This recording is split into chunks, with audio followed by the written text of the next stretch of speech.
Another question we received was, how does traveling affect you having Parkinson's? Or how does Parkinson's affect your traveling? I think it could go both ways.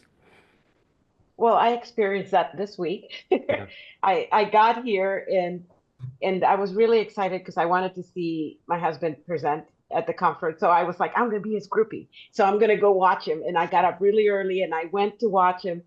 That afternoon, I wanted to cry. I just couldn't. My body was hurting. I was in pain.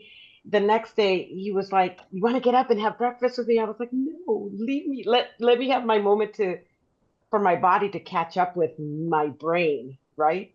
For I get my dystonia is in my shoulders and in my I get the T-Rex arms, so I have to literally say relax, and just kind of give myself that moment to relax. I was trying to work at his schedule, and my body can't do that. I had to, and he was going, "Oh, poor, I'm so sorry," and I said, "No, don't say you feel sorry for me. Just give me my moment to catch up with myself." Right. And that was something I had to learn this week.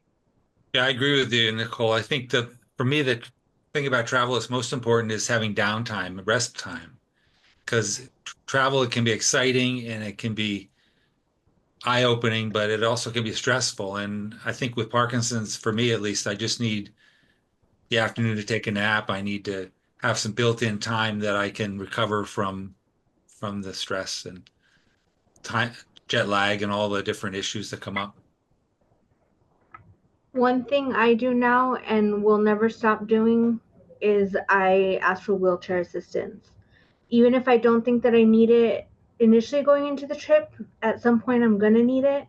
And then that way I don't have to worry about knowing gates and where I need to go. It takes away a lot of the anxiety.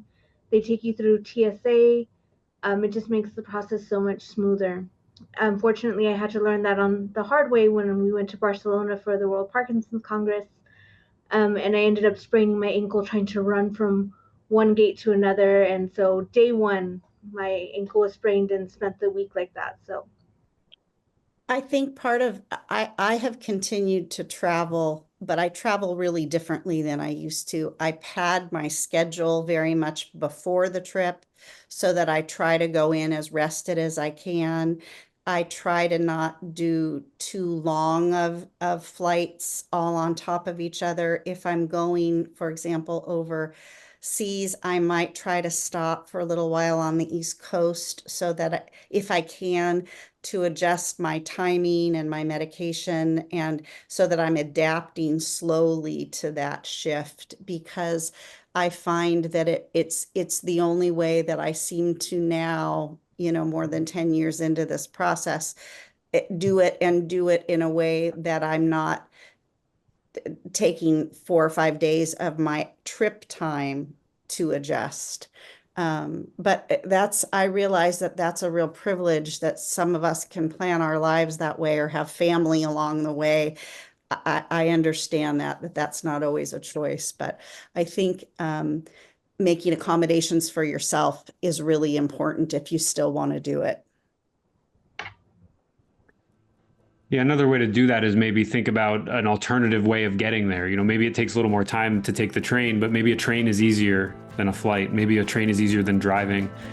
That's another opportunity there to think about a different way to move through the travel experience.